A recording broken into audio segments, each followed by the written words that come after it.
سلامونه په خیر راغلی یو ځل بیا په دې نوي ویډیو او نوي درس کې ستاسو هرکلی کوم امید دی چې روغ جوړ به وئ خوږو ملګرو په دې ویډیو کې موږ تاسو د هاو مینی په اړه خبرې کوو چې هاو مینی څه معنی لري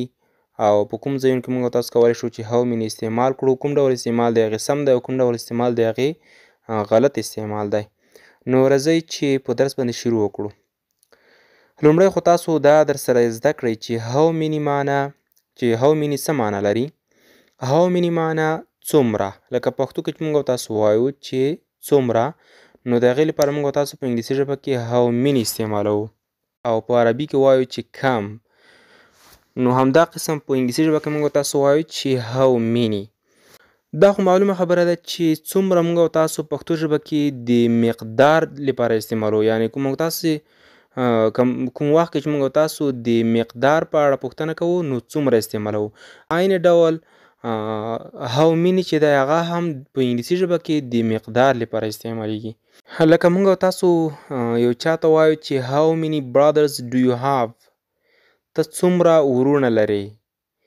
نو دلته تاسو وګورئ چې هاو مینی راغی او د څه لپاره راغی هغه د مقدار لپاره راغی خو دوه مهمې او ضروري نقطې تاسو په پام کې در سره ونیسئ اوله مهمه او ضروري نقطه دغه چې هاو مینی د شمېرېدونکو اسمونو لپاره راځي هغه اسمونه چې موږ او تاسو کولی شو هغه وشمېرو د هغې لپاره موږ او تاسو کولی شو چې هاو مینی استعمال کړو نه د نه شمېرېدونکو اسمونو لپاره شمېرېدونکي اسمونه لکه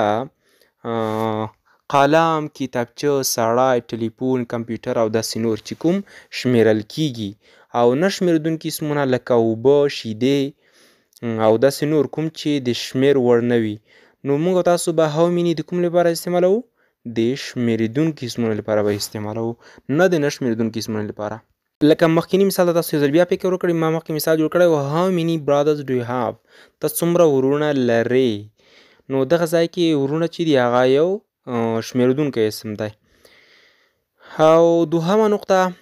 دوهمه ضروري خبره چې ده هغه ده چې له هاو مینی څخه وروسته چې کوم نوم راځي هغه به پلورل ناون وي یعنی جمع نوم به وي مفرد نوم موږ تاسو له هاو مینی څخه وروسته نشو استعمالوی لکه تاسو د همدغه مثال ته بیا وګورئ هاو مینی برادرز ډو یو هاو ته څومره ورونه لرې او دلته موږ تاسو داسې نشو ویلی چې هاو مینی برادر یعنی یو ورور موږ تاسو نشو ښودلی بلکې دلته موږ تاسو زیات ورونه ښیو لکه په عام ډول موږ تاسو پښتو ژبه کې هم همداسې کوو چې له څومره څخه وروسته موږ څه وایو یو جمع نوم استعمالوو پښتو کې موږ تاسو وایو څومره ورونه لرې څومره قلمونه لرې او څومره هلکان راغلل څومره سړي راغلل نو همده قسم ته لکه په پښتو کې چې موږ تاسو له څومره وروسته جمع نوم راوړو نو په انګلیسي ژبه کې به هم له هاو مینی څخه وروسته پلورل ناون استعمالوو